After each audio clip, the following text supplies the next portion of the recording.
muy picardía mediante al ministro, y le dice: me siento como un viejo cuerno lleno de estas voces ajenas. Me oigo como una verdadera vaina de hablas juntas, y apenas tengo en este momento esa cosa fea que se llama acento individual, la voz con nombre propio. Yo me temo que vaya a fracasar la linda intención del ministro Aedo de someternos a una encuesta verbal, a una confesión clara, a un testimonio.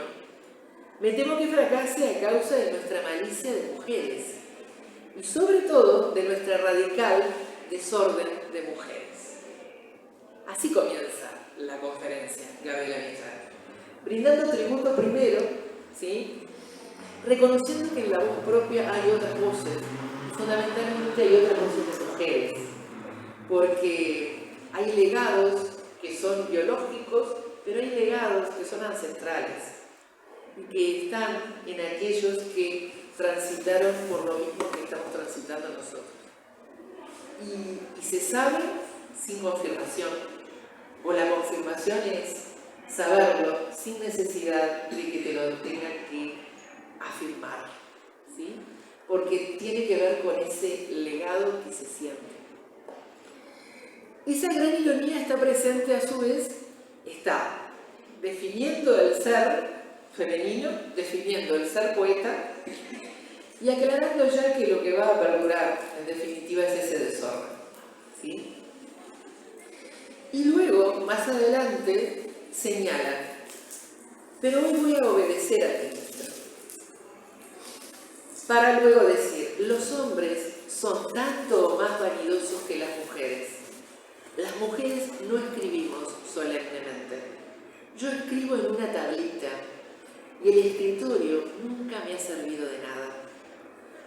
Por su parte, Juana de Ibarburu declaraba que su torre de marfil era una simple habitación con mucha luz. Y esto también me parece bien significativo. Y lo significativo que tiene que ser para nosotros saber que ese hacer reflexión sobre cómo es mi estilo, cómo concibo la literatura y cómo concibo el escribir, lo dijo aquí, en el Uruguay, lo dijo en Montevideo. Y a veces este tipo de informaciones se pierden. Recién Ramón Cuadra decía, ¿no? Parece que hay que permanentemente estar comentando y haciendo historia, porque si no, determinadas informaciones o determinados datos no los tenemos presentes. Me parece que indagar en lo que han significado visitas de esta altura literaria e internacional en el país, y que a partir de una convocatoria para un curso de vacaciones, ¿sí?, se pudiera dar la instancia de esta reflexión acerca de desde dónde escribo y con qué objetivo y para qué, con esta sencillez con que lo plantea Gabriela Mistral, ¿cuánto de vigente tiene mirándolo ahora quizás con las actitudes de los escritores cuando se ponen a reflexionar acerca de cómo es su escritura, ¿no? Y cuán vigente es saber que lo simple capaz que es lo más difícil para construir. Pero cuando se busca ser simple, y eso no significa que no tenga sustancia lo que se escribe, es cuando se construye la postura del clásico, ¿no? Y por eso se construye indirectamente una vigencia, desde el día 1.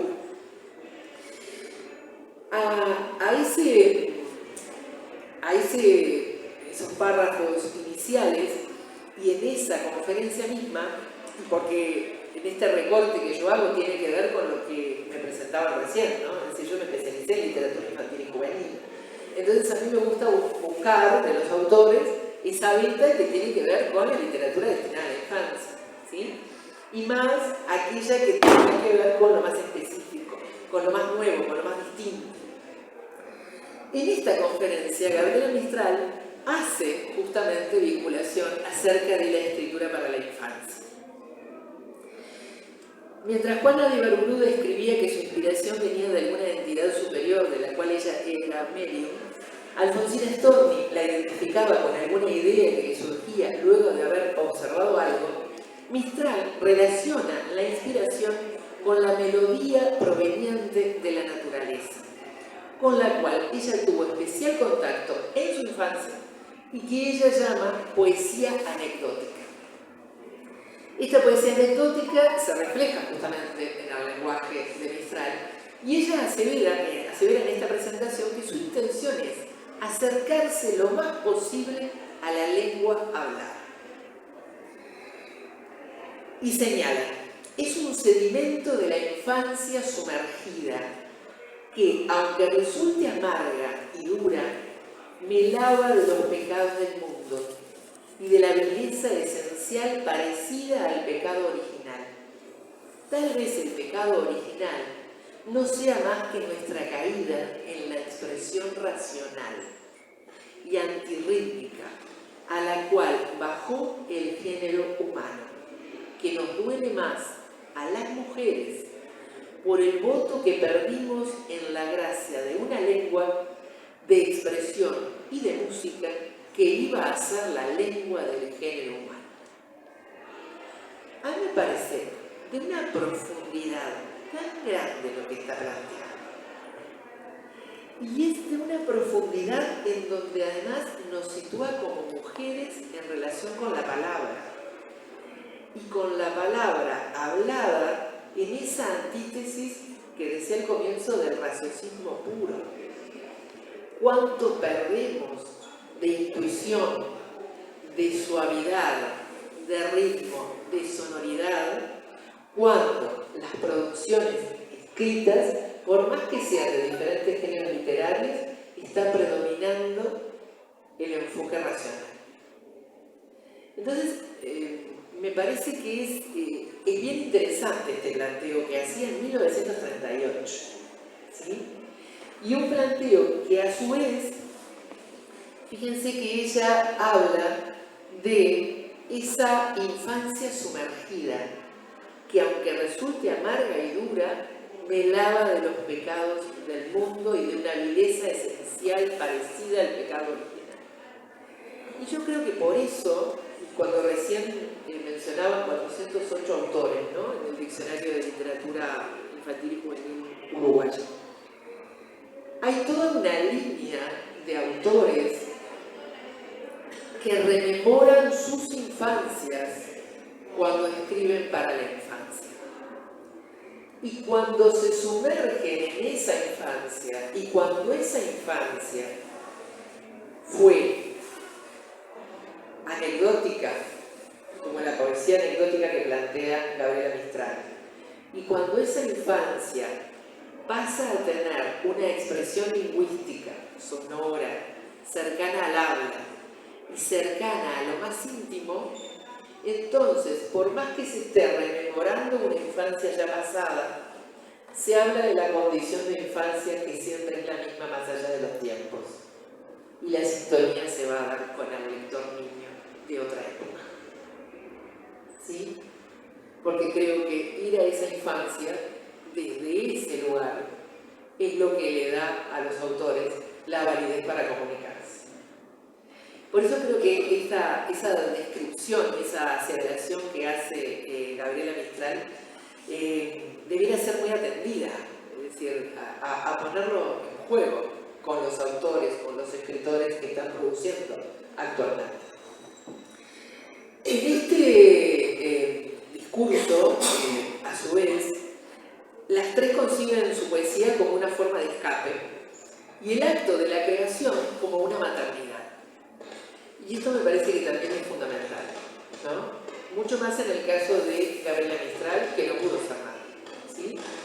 Pero que cada obra que crea es acompañar el nacimiento de, y acompañar luego con ellas el nacimiento de lectores, y acompañar, en definitiva, a niños y niñas en ese crecimiento como lectores, me parece que es bien interesante que lo planteen las tres poetas. Y en su conferencia, ella, hablando precisamente ahora de la poesía, señala La poesía me conforta los sentidos y eso que llaman el alma, pero la poesía ajena mucho más que la propia. Ambas me hacen correr mejor la sangre, me defienden la infantilidad del carácter, me anidan y me dan una especie de asepsia respecto del mundo. La poesía es en mí sencillamente un regazo, un sedimento de la infancia sumergida. Tal vez el pecado original no sea sino nuestra caída en esa expresión racional. Y a propósito de la infancia, pensaba qué definición sería la que yo pudiese dar de la poesía. Y pensaba en eso. Y he escrito un poema en que habla un niño. El niño habla de una cantidad de bultos que ve falsos, que ve con su ojito. Yo creo que cuando nacemos, y acá hay otro